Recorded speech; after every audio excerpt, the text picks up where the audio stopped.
After the birth of my second child, I went for a routine dental cleaning, and my dentist found some tissue inside my mouth that was biopsied and called lichen planus. We went to an oral surgeon, and they didn't recommend that we take it out because it never really changes over to cancer or anything significant. So we watched it for several years, and it never did change or grow very much, but it basically just looked like a piece of tissue in your mouth, like an ulcer, but not ulcerated. So over a period of time, it did continue to get worse, and fast forward to March of 2014, and throughout that year and toward the fall, it did continue to change. I went back to my oral surgeon, and we did a biopsy then, and the next day I was at the West Clinic with Dr. Courtney Shires. She's my head and neck surgeon, and was assigned to Dr. Moon Fenton. She's my oncologist, and I didn't have cancer at that time, and it was stage 4. We went ahead and removed it surgically and took it out of my mouth and replaced that tissue with muscle and skin from my forearm. And I went through 6 rounds of chemotherapy and 30 rounds of head and neck radiation. A few months passed, and went back for a routine check after that, and the cancer had come back. I had a recurrence that was just a cyst just near the area that we had already treated, and we decided to do a radical surgery at that time. And they went and took me into the OR with Dr. Courtney Showers and Dr. Van Gaboulier, did a 20-hour procedure and completely removed my mandible and the skin and replaced it with tissue and muscle from my right thigh. So I have a 3D mandible, and I'm titanium from here to here. The tissue and the skin that you see on my face today is ongoing cosmetic, basically to improve speech, eating, and help me with day-to-day living.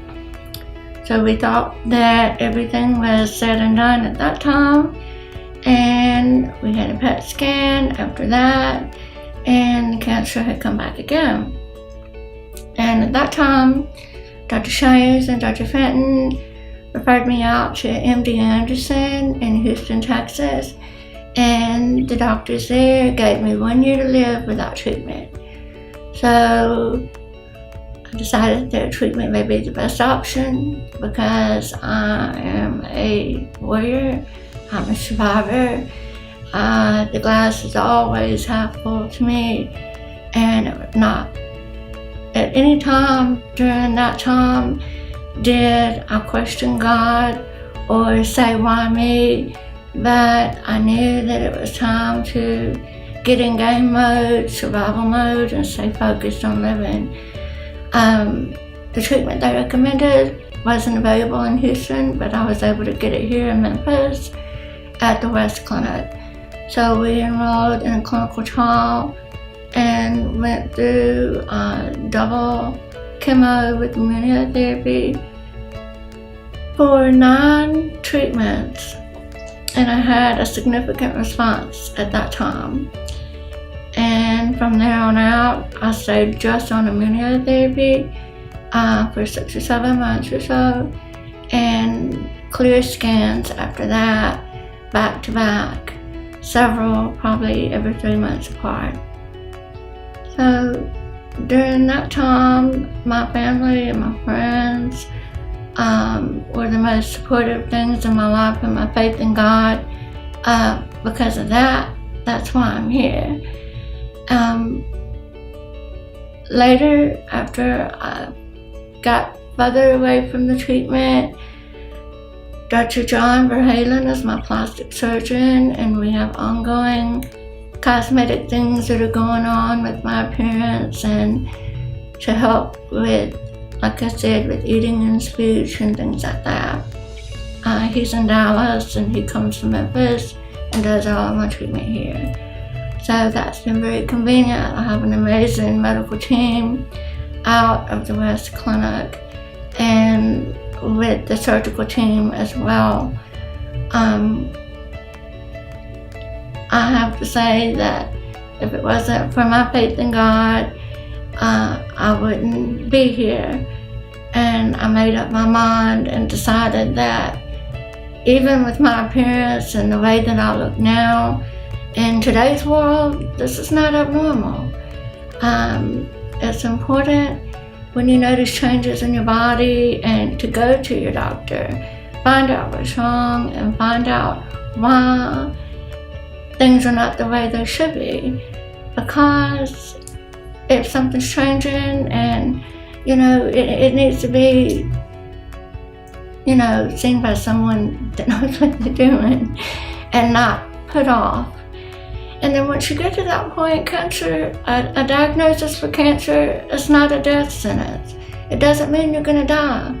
You don't have to take that laying down. You stand up and you fight, and you do like I have, and you give it every single thing that you have, because you have to go ahead and continue to plan B, and now you're gonna live the life that you always wanted to live, but you're looking at it with a different perspective, and the sense that you have hope in the future, hope in your medical team, and more than anything, all for me was in God. So I've been in remission now for 2 years, and I just had my clear scans about a month ago. So I've been released to scan every 6 months from now on out until a few years. So I have to say, I'm so thankful. My most important thing, to people that with this kind of cancer, head and neck, and it's not the most common type of cancer to deal with, but you can't give up. I had a feeding tube 3 or 4 different times in my nose. My teeth were wired shut. I had a feeding tube in my stomach. I couldn't walk 2 or 3 steps. And now I run half marathons. I just finished the Memphis M-Town Race Series that we have, running 5Ks, and I'm no super elite runner, but my life has improved. I'm in better physical health now than I was 4 years ago when I got my diagnosis.